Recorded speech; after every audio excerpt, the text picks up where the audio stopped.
Donc, il n'y a plus d'argent ici, n'est-ce pas? Nous n'avons plus besoin de rester en relation avec elle, n'est-ce pas? Non, nous n'en avons pas besoin. Nous n'avons même plus besoin de nos parents. Qu'est-ce que vous voulez dire? Nous voulons dire que nous coupons les ponts avec vous. Il n'y a aucun intérêt à faire plaisir à une belle-mère sans le sou. C'est vrai. Ce sera un tracas de nous demander de l'argent ou de prendre soin de vous alors que vous n'avez pas d'argent à nous donner. Mieux vaut couper les ponts maintenant. Je comprends votre point de vue. Donc, votre héritage sera de 60 000 $, n'est-ce pas? Et nous sommes d'accord pour que ce montant serve d'indemnité pour mettre fin à notre relation parent-enfant, n'est-ce pas? Oui, c'est très bien. Après le décès de mon mari, mon fils et sa femme ont montré leur vrai visage.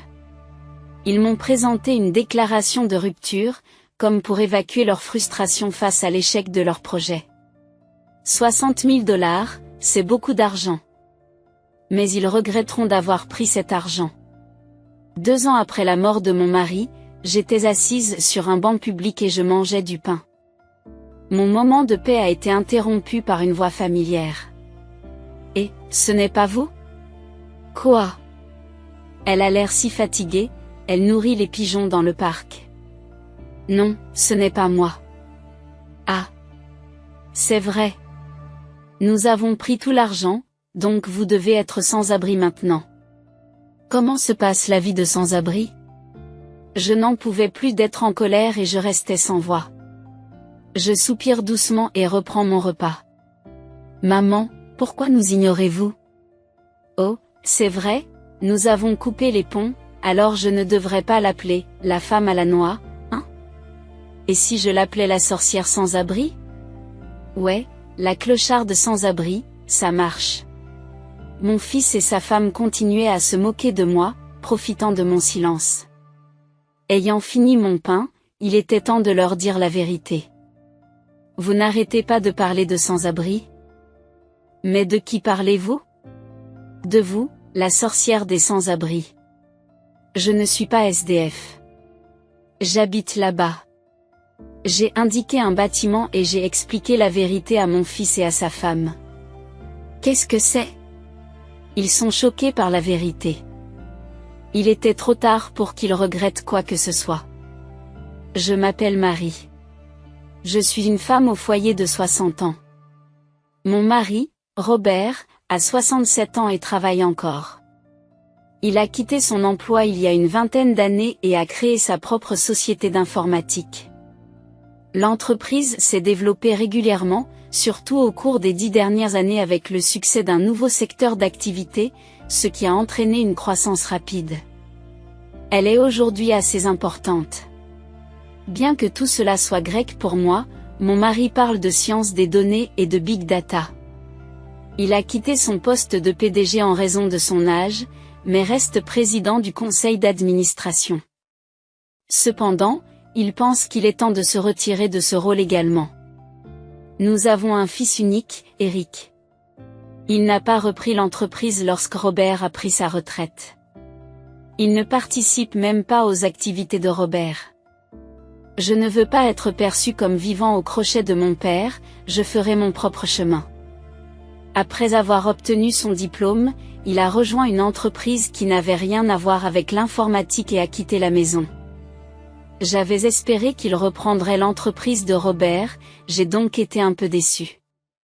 Mais, en tant que parent, j'étais également fier de son choix d'être indépendant et j'ai souri lorsque j'ai appris sa décision. Je ne vous forcerai pas. Faites ce que vous voulez. Robert semblait partager mes sentiments et il a encouragé Eric à suivre sa propre voie, même s'il avait l'air un peu déçu. Tout allait bien jusqu'à ce qu'Eric trouve un emploi. Il nous contactait rarement et ne rentrait à la maison que pour Christmas. Ces derniers temps, il ne vient même plus à la maison pour Christmas. Il se contente d'un coup de téléphone. C'est naturel pour les hommes, et tant qu'il va bien, c'est très bien. C'est ce que je me dis, mais j'aimerais quand même qu'il nous contacte davantage. Un jour, à l'improviste et bien avant Christmas, j'ai reçu un appel de sa part. C'est rare que vous m'appeliez en dehors de Noël. J'ai quelque chose à vous dire. Je rentre bientôt à la maison. Quelles sont les nouvelles? Je vais me marier, alors je veux vous la présenter. Vraiment? J'étais heureuse d'avoir de ces nouvelles, mais j'ai été encore plus surprise par l'annonce de son mariage et je n'ai pas pu m'empêcher de m'exclamer bruyamment. Surpris par ma soudaine réaction, Robert, qui regardait tranquillement la télévision, s'est tourné vers moi. Je lui ai adressé un large sourire. Il avait l'air perplexe, n'étant pas encore au courant du mariage d'Eric. Un mois plus tard, Eric devait ramener sa fiancée à la maison. Eric ramènera bientôt sa future épouse. C'est encore dans 3 semaines. 3 semaines qui passeront vite. Depuis l'appel d'Eric, je répète tous les jours à Robert qu'Eric va bientôt rentrer à la maison. Robert a l'air d'en avoir assez, mais je ne peux pas m'empêcher de lui dire avec enthousiasme que la visite d'Eric approche pour l'annonce de son mariage. C'est dire si j'ai hâte d'y être. Mais cette annonce de mariage va m'apporter quelques soucis. Un mois plus tard, Eric et son fiancé Ashley sont venus chez nous. Nous sommes à la maison. Entrez. Papa attend dans le salon. Merci de nous recevoir. Ashley avait l'air jeune et son charme rappelait davantage celui d'une fille d'à accent grave côté que celui d'un mannequin de haute couture. Elle semblait nerveuse, regardant curieusement autour d'elle à l'entrée. Elle a continué à regarder autour d'elle pendant que je les conduisais au salon où Robert les attendait. Bienvenue. Veuillez vous asseoir. Dans le salon, Robert a demandé à Eric et Ashley de s'asseoir en face de lui. Je me suis assise à côté de Robert. Ashley regardait toujours autour d'elle avec curiosité. Me sentant un peu gênée par le fait qu'elle scrute notre maison, j'ai demandé. Y a-t-il quelque chose qui vous intrigue? Oh, non, c'est juste que c'est différent de ce que j'imaginais. Que voulez-vous dire par là? Eric a dit que son père dirigeait une grande entreprise. Ne dites pas une chose aussi embarrassante dès le départ. Les mots d'Ashley et la tentative précipitée d'Eric pour se couvrir nous ont fait rire, Robert et moi, en échangeant un regard. Notre maison vous a-t-elle semblé plus ordinaire que vous ne le pensiez? Non, ce n'est pas ce que je voulais dire. Ne vous inquiétez pas. Nous ne sommes pas très portés sur les choses matérielles. Même s'il dirige une grande entreprise, notre maison est de taille moyenne, et nous ne nous parons pas de marque ni ne mangeons des repas somptueux tous les jours. Je vois. Désolé d'avoir dit quelque chose de bizarre. Je vous ai dit qu'il n'y avait pas lieu d'être nerveux, n'est-ce pas? Mon père n'est pas très rigide. Eric ne put s'empêcher de rire à son tour. Le rire d'Eric détendit Ashley, et à partir de là, la conversation se déroula sans problème. Elle avait l'air jeune, mais elle avait en fait 27 ans et une certaine maturité dans la conversation. Je m'étais inquiétée pour Eric, qui ne s'était pas marié même après avoir eu 30 ans, mais j'étais soulagée qu'il ait enfin trouvé quelqu'un de bien pour lui. 3 mois plus tard, ils se sont mariés. J'étais déjà bien contente, mais ce mariage a eu des conséquences inattendues. Bonjour, maman. Tout va bien là-bas? Oui, tout va bien. Papa et toi n'êtes plus tout jeunes, alors prenez soin de vous. Chaque fois que vous appelez, vous ne parlez que de ça, Eric. Depuis son mariage, il a commencé à nous appeler au moins une fois par mois. Ashley a probablement dû apprendre qu'il nous contactait rarement auparavant et l'a incité à nous appeler régulièrement. N'ayant pas l'habitude de nous contacter, Eric semblait toujours ne pas savoir de quoi parler et s'informait toujours de notre santé. J'aurais aimé qu'il parle davantage de son travail ou de sa vie de couple, mais je l'écoutais toujours avec une expression douce, heureuse d'avoir de ses nouvelles. Pour leur premier Noël après leur mariage, Eric et Ashley nous ont rendu visite. J'ai fait des pieds et des mains et j'ai préparé un repas de Noël fait maison pour les gâter.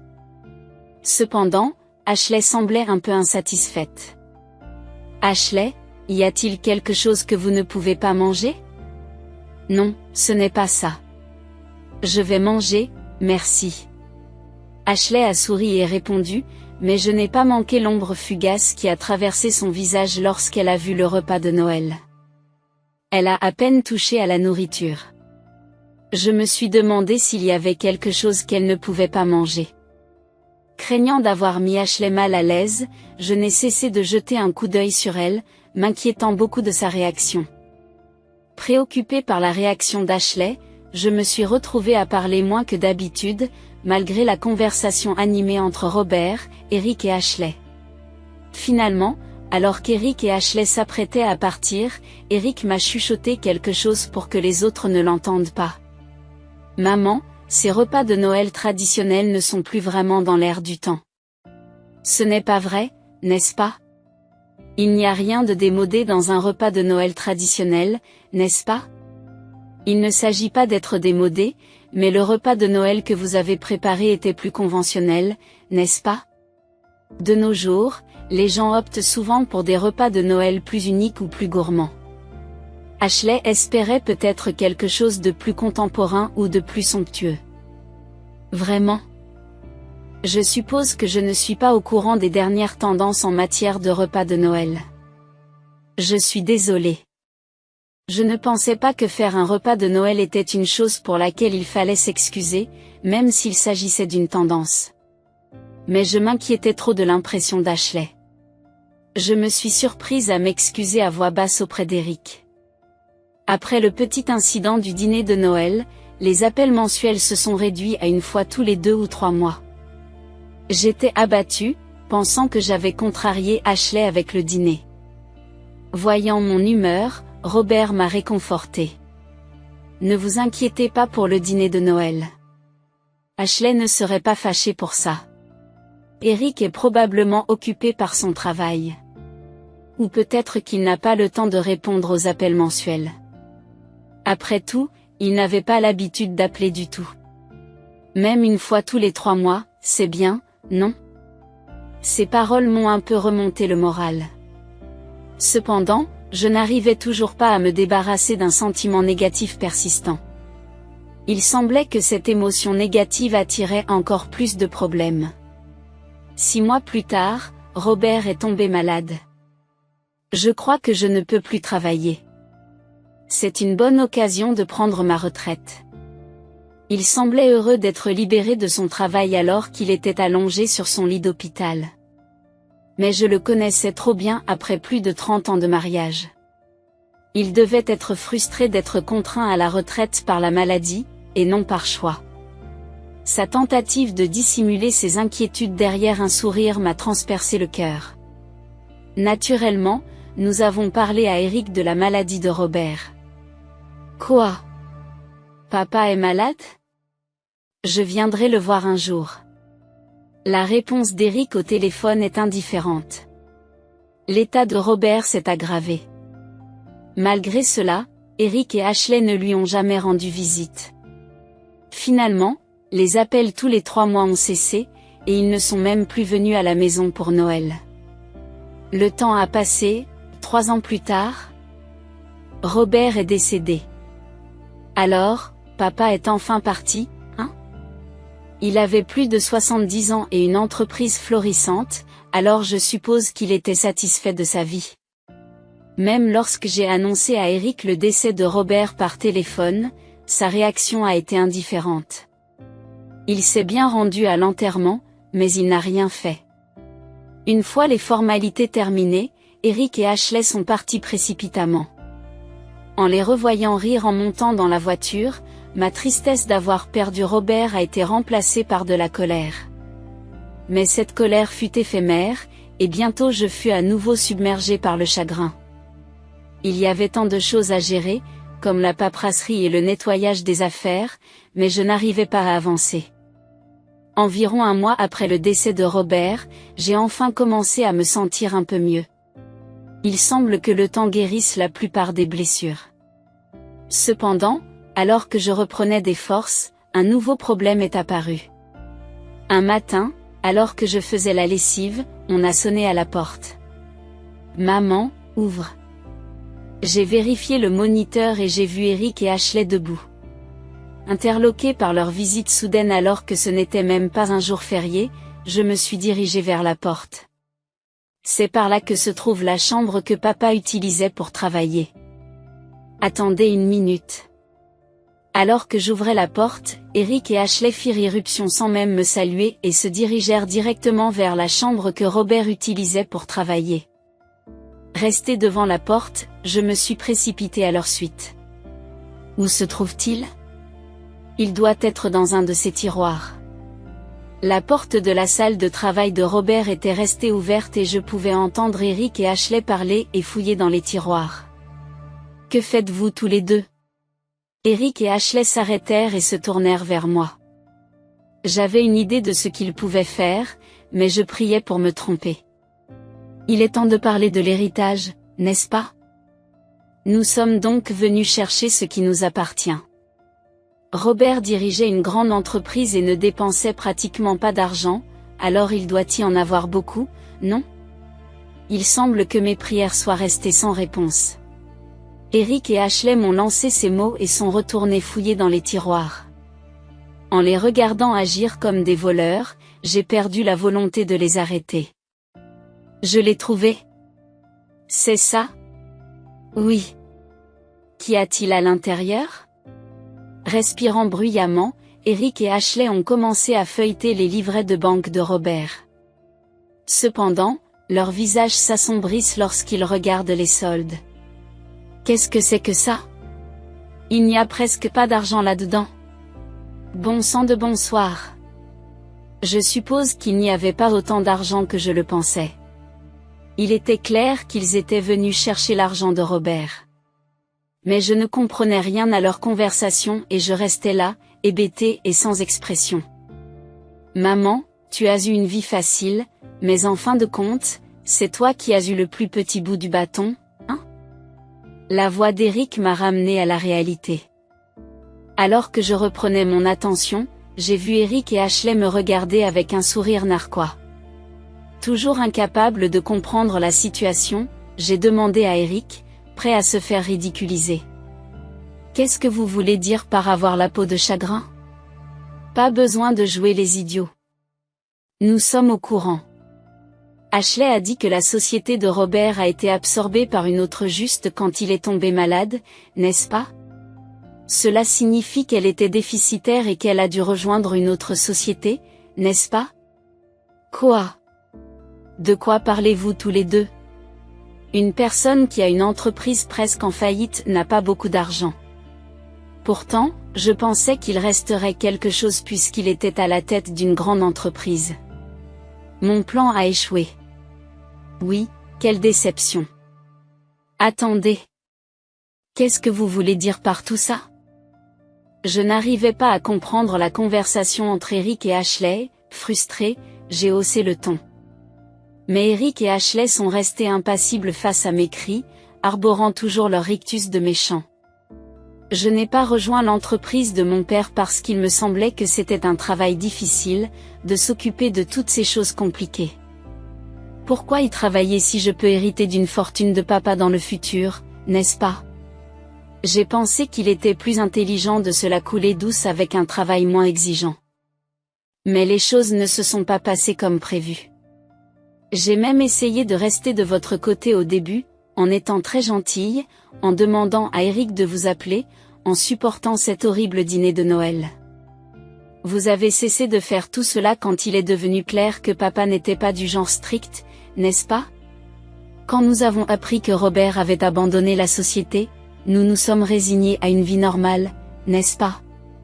Il n'y avait plus d'avenir riche assuré. J'ai peut-être abandonné, mais j'espérais toujours qu'il y aurait 200 000 $ d'épargnés. Regardez ce livret. Il ne contient que 60 000 $. La fermeture d'une entreprise nécessite-t-elle beaucoup d'argent ? Eh bien, nous prendrons ces 60 000 $ avec gratitude. Pendant qu'Eric et Ashley radotaient, ma colère était sur le point d'exploser. Mais je serrai les dents et refoulai les mots qui menaçaient de sortir. Ah ! Qu'est-ce qui ne va pas, belle-mère ? Votre visage est tout rouge.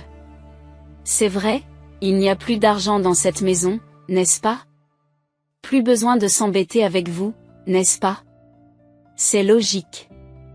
Je n'ai pas besoin d'un parent qui a ruiné mes projets. Quoi? Nous coupons les ponts avec vous, belle-mère.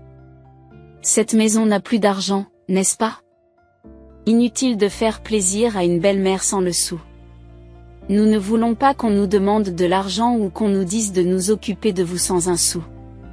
Mieux vaut couper les ponts maintenant. Je comprends votre point de vue. Donc, votre héritage s'élève à 60 000 $, et c'est l'indemnité qui met fin à notre relation de parents et d'enfants, n'est-ce pas? Tout le reste de la maison, je peux le prendre, n'est-ce pas? Oui, c'est bien. Je n'ai pas besoin de cette maison de toute façon, et je ne veux pas avoir de dette. Nous nous contentons des 60 000 $. Eric et Ashley sont partis en riant, comme ils l'avaient fait à l'enterrement de Robert. Je ne voulais même pas leur donner 60 000 $. 60 000 $, c'est beaucoup d'argent. Mais plus tard, ils regretteraient d'avoir pris cet argent. 2 ans après le décès de Robert, j'avais des courses à faire en ville. Se déplacer à mon âge, au milieu de la soixantaine, peut être assez épuisant. Me sentant fatiguée, j'ai décidé de me reposer sur un banc public. Je m'y suis installée avec un ouf et j'ai sorti un sandwich que j'avais acheté au supermarché pour un déjeuner simple. Alors que je mordais dans mon sandwich, des pigeons ont commencé à se rassembler autour de moi. Observer les pigeons m'a donné un sentiment de paix. En effet, ils sont des symboles de paix. Cependant, cette atmosphère sereine a été brisée par une voix familière. Ce n'est pas vous, Marie? Quoi? Regardez-moi ça. Elle a l'air si épuisée, à nourrir les pigeons dans le parc. Non, je ne nourris pas les pigeons. Oh là là. C'est vrai. Comme toujours, vous ne semblez pas dépenser d'argent pour les apparences. Oh, peut-être que vous n'avez plus d'argent depuis que nous avons tout pris, alors je suppose que vous êtes devenu un sans-abri. Comment se passe la vie de SDF? Eric et Ashley, comme d'habitude, ne m'écoutent pas. Ma colère est passée depuis longtemps. Et maintenant je reste bouche bée d'incrédulité. Je soupire doucement et reprends mon repas. Maman, pourquoi nous ignorer? Ah oui, on a coupé les ponts, alors je ne devrais plus vous appeler maman. Que diriez-vous d'une sorcière sans abri alors? Ouais, la sorcière sans abri, ça marche. Eric et Ashley, profitant de mon silence, continuent de dire ce qu'ils veulent en riant. J'ai fini mon sandwich, il est temps de leur dire la vérité. Vous avez parlé d'être sans abri, mais de qui parlez-vous? Vous, la sorcière sans abri. Je ne suis pas SDF. Je vis là-bas. Quoi? J'ai pointé du doigt un bâtiment. Eric et Ashley tournent lentement leur regard dans la direction que je leur indique. L'immeuble que je pointe du doigt semble petit de loin, mais c'est un bel appartement dans une tour. Je pensais que vivre dans une tour d'appartement était un peu exagéré au début, mais c'est en fait très pratique. Il y a des chambres sans obstacle pour les personnes âgées, et je vis dans l'une d'entre elles. De plus, comme le personnel soignant est présent 24 heures sur 24 et 7 jours sur 7, je me sens en sécurité car je sais qu'il y aura toujours quelqu'un si j'ai besoin d'aide. Quoi? N'exagérez pas. Une sans-abri comme vous ne pourrait pas se permettre de vivre là, n'est-ce pas? En fait, cet endroit m'a été légué par Robert. Comment ça? Robert possédait 5 tours en copropriété. J'ai commencé à vivre dans l'une d'entre elles. Je suis propriétaire des autres, donc j'ai des revenus locatifs. Je n'ai pas à me battre pour vivre. Oh là là. Si vous devez mentir, faites au moins en sorte que ce soit crédible. C'est vrai. Je vais vous montrer des preuves. Je ne devrais pas vraiment vous les montrer, mais juste un petit coup d'œil. Je sors de mon sac des documents relatifs au contrat de propriété et de location de l'appartement de la tour et les montre à Eric et Ashley, qui restent bouche bée. Il se trouve que j'ai ces documents avec moi car ils sont liés à mes courses d'aujourd'hui. Ils semblaient dubitatifs, mais après avoir vu ces documents, ils ont finalement compris que je disais la vérité. Où papa a-t-il trouvé autant d'argent? Vous semblez tous deux penser que l'entreprise de Robert était endettée et qu'elle a été rachetée, mais il s'agissait en fait d'une vente en bonne et due forme. Il a acheté les appartements de la tour comme investissement avec l'argent de la vente de sa société. C'est pourquoi il n'y avait que 60 000 $ d'économie. Je pense qu'il voulait aussi laisser en héritage autre chose que de l'argent liquide. Peut-être voulait-il faire quelque chose comme travailler puisqu'il a dû prendre sa retraite soudainement à cause d'une maladie. Eric et Ashley n'en revenaient pas de réaliser qu'ils n'avaient reçu que 60 000 $ alors qu'il y avait des appartements dans la tour. Mais dire qu'il y a 5 immeubles pourrait être une exagération, voire un mensonge, comme l'a mentionné Eric. La construction d'une tour de condominium coûte des milliards. 5 bâtiments nécessiteraient des centaines de milliards. Il est impossible d'obtenir une telle somme en vendant une entreprise, et même les grandes entreprises ne peuvent pas facilement construire 5 tours d'habitation en copropriété. Je ne suis donc pas le propriétaire d'un immeuble entier, mais plutôt un propriétaire partiel. Lorsque j'ai parlé de 5 immeubles, je voulais dire que j'étais propriétaire de logements dans 5 immeubles différents. J'ai parlé de 5 bâtiments pour simplifier l'explication.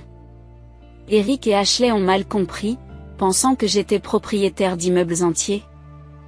Mais je n'ai pas envie de les corriger. Posséder des logements dans 5 immeubles est tout de même considérable. Chaque unité achetée par Robert vaut plus de 10 millions de $. Posséder 6 logements représente plus de 60 millions de $. Robert a investi dans ses propriétés la quasi-totalité de l'argent qu'il a gagné en vendant son entreprise. L'achat d'une telle propriété a dû être agréable pour lui, le dernier gros achat de sa vie. Si vous en avez autant, ne pourriez-vous pas nous en laisser une, s'il vous plaît? Oui, ce n'est pas facile de gérer tout ça tout seul. Nous pouvons vous aider. Une fois qu'ils ont su que j'étais le propriétaire des appartements de la tour, Eric et Ashley sont devenus prudents dans le choix de leurs mots, leurs paroles sont devenues guindées. Leur volte-face était tout à fait remarquable. Bien sûr, je ne pouvais pas faire confiance à de telles personnes. Des étrangers éloignés n'ont pas besoin de s'inquiéter pour moi. Mais, attendez un peu. Même si nous avons rompu les liens, nous sommes toujours de la même famille. Cela signifie que lorsque vous serez partis, les propriétés seront automatiquement les miennes, n'est-ce pas? Oui, c'est ça. Pas besoin de se flatter auprès de cette vieille dame maintenant. Eric et Ashley se remirent à sourire, comme des méchants. Mais je n'avais pas l'intention de transmettre le précieux héritage de Robert à des personnes aussi malveillantes. Malheureusement pour vous, je ne vous les donnerai pas. Vous comptez rédiger un testament qui me désavoue? C'est inutile. Je sais que le droit d'un enfant à hériter ne peut pas être facilement supprimé. C'est pourquoi j'ai l'intention de disposer des biens à la fin. Quoi? J'ai l'intention de transférer la propriété aux connaissances de Robert. Qu'est-ce que c'est? L'un des 6 logements de l'immeuble est ma résidence. Tandis que les 5 autres sont occupés par des connaissances de Robert. Elles sont toutes mariées et ont leur propre entreprise.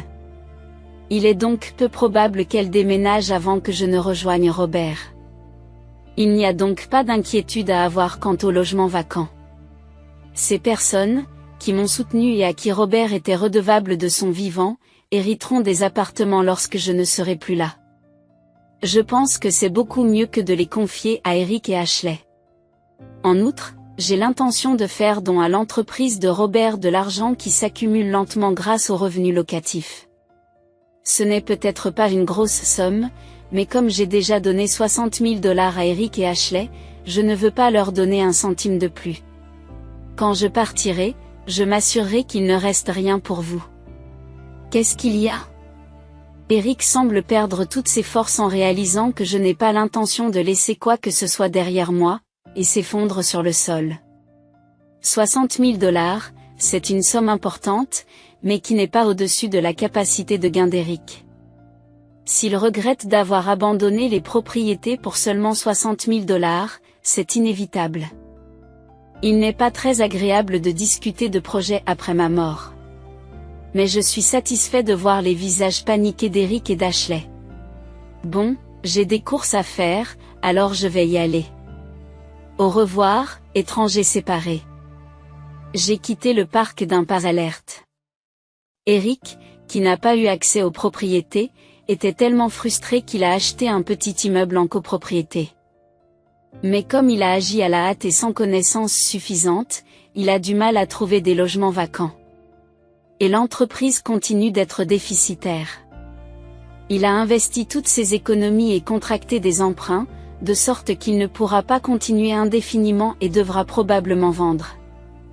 Dans ce cas, il se retrouvera avec des dizaines de millions de dettes. Pire encore, s'il ne trouve pas d'acheteur. Dans ce cas, il devra démolir le bâtiment pour vendre le terrain. L'idée que les frais de démolition s'ajoutent à sa dette est effrayante. Pendant ce temps, je vis confortablement dans mon appartement dans une tour sans obstacle. Entouré de personnes qui avaient une dette envers Robert et qui s'occupent de moi, je ne ressens pas la solitude souvent associée à une personne âgée vivant seule. La journée s'annonce ensoleillée, alors peut-être que j'irai encore me promener dans le parc.